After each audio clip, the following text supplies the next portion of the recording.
वाल्मीकि के दिव्य श्लोक हैं, तुलसी की चौपाई है, महावीर से व्रतधारी नानक के अनुयायी है, सत्यशील में बुद्ध के जैसे सहज सनातन सेवक सच्चे, विश्व क्षितिज में मोदी जी नव भारत की अरुणाई है। पूरे सम्मान के साथ मैं आमंत्रित करती हूं आदरणीय प्रधानमंत्री नरेंद्र मोदी जी का। सभी लोग खड़े होकर दोनों तालियों के साथ मोदी।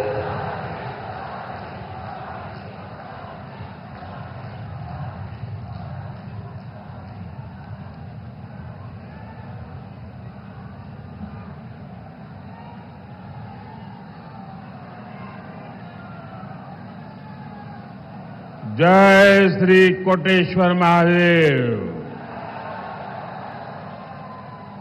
जय मां कालीपाट।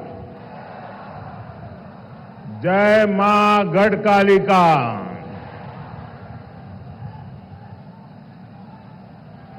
आज देश के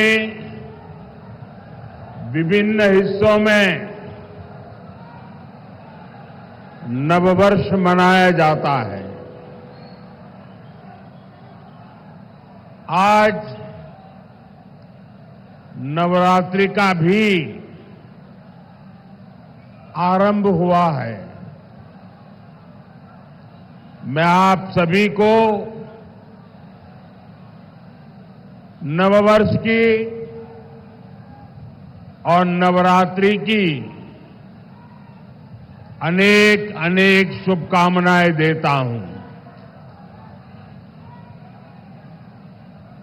बालाघाट की धरती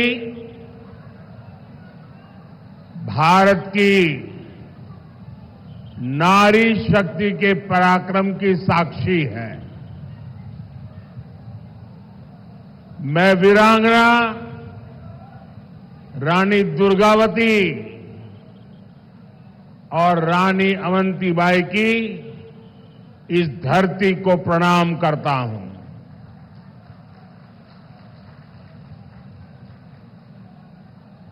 आज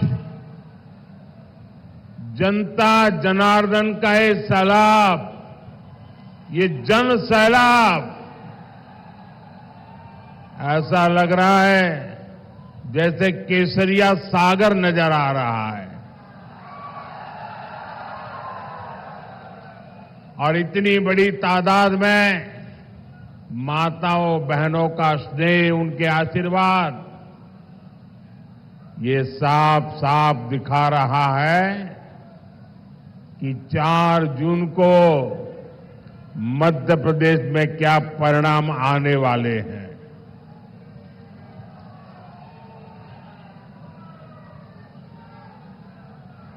चार 5 महीने पहले विधानसभा चुनाव में ही यहां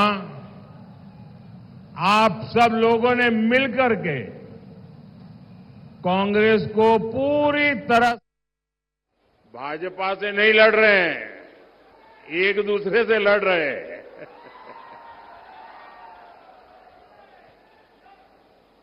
और इसलिए एमपी के कोने कोने से आवाज आ रही है, फिर एक बार, फिर एक बार, फिर एक बार।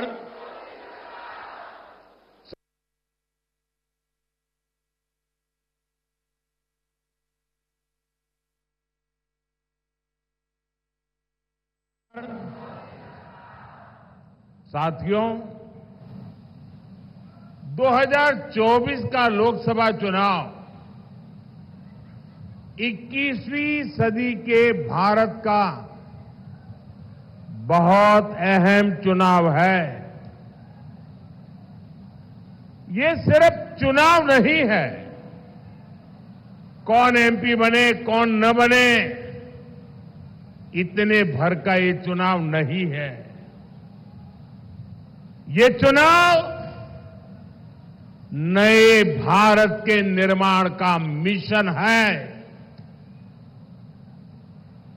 ये विकसित भारत, विकसित मध्य प्रदेश के संकल्प को नई ऊर्जा देने वाला चुनाव है।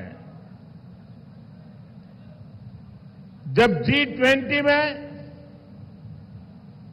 दुनिया के बड़े बड़े फैसले, असंभव लगने वाले फैसले भारत में लिए जाते हैं तो हर देशवासी को लगता है उसकी ताकत बढ़ गई है। जब अमेरिका से लेकर ऑस्ट्रेलिया तक भारत का डंका बजता है तो हर देशवासी को लगता है कि उसका अपना सम्मान बढ़ा है। कभी कांग्रेस सरकार अपनी शिकायतें लेकर दूसरे देशों के पास जाती रहती थी, लेकिन आज वक्त बदल चुका है। दुनिया के बड़े बड़े देश, आपस में युद्ध कर रहे देश भारत से अपने मुद्दों पर बात करने के लिए आते हैं। अपने देश का ये रुतबा देखकर हर हिंदुस्तानी का हौसला बुलंद हो जाता है। ये चुनाव देश के इसी बदलाव को नई बुलंदी देने का चुनाव है।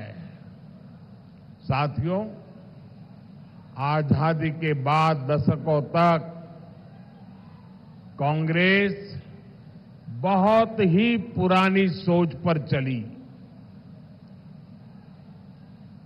एक तो उनके मन में आजादी के आंदोलन का अहंकार भरा पड़ा था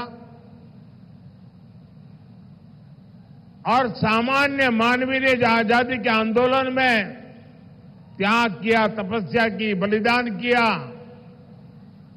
उसको उन्होंने सत्ता में आते ही नकार दिया और एक छोटी सी कोठरी, छोटा सा परिवार का कुनबा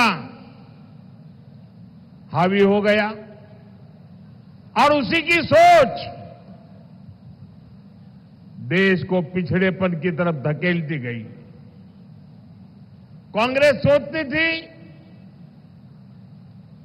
हम तो गरीब देश है और गरीब देश को आधुनिक सड़कों की, आधुनिक रेल की, नए एयरपोर्ट की क्या जरूरत है।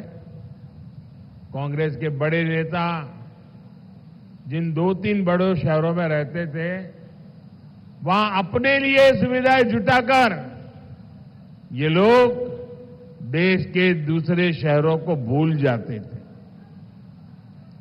सबका साथ, सबका विकास के मंत्र पर चल रही बीजेपी सरकार देश के हर शहर को, देश के हर गांव को प्राथमिकता दे रही है। हमारी सरकार देश में आधुनिक इंफ्रास्ट्रक्चर पर लाखों करोड़ रुपए खर्च कर रही है। आधुनिक सुविधाओं पर इतना पैसा देश की किसी सरकार ने आज तक खर्च नहीं किया है। आज चाहे यहां सिवनी नागपुर के बीच 4 लेन हाईवे हो, गोंदिया बालाघाट सिवनी हाईवे हो, नर्मदा प्रगति पथ, विंध्य प्रगति पथ हो, आधुनिक वंदे भारत ट्रेन हो, अमृत भारत स्टेशन योजना के तहत मध्य प्रदेश के 80 स्टेशनों का विकास हो, बीजेपी सरकार एमपी का कायाकल्प कर रही है।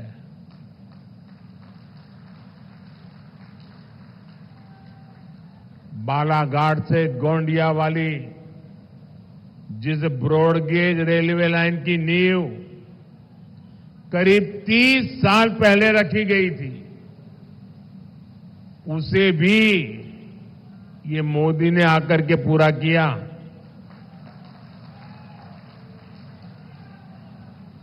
बालाघाट की 12 सिवनी हैंडलूम साड़ियों को जीआई टैग मिले बनारसी साड़ियों की तरह उनकी भी धूम मचे। बीजेपी सरकार इसके लिए भी काम कर रही है। यही विकसित मध्य प्रदेश से विकसित भारत की मोदी की गारंटी है। ये बदलाव केवल 10 वर्षों की मेहनत का परिणाम है। इतना सारा हुआ है, लेकिन मोदी का तो यही कहना है कि ये तो अभी ट्रेलर है,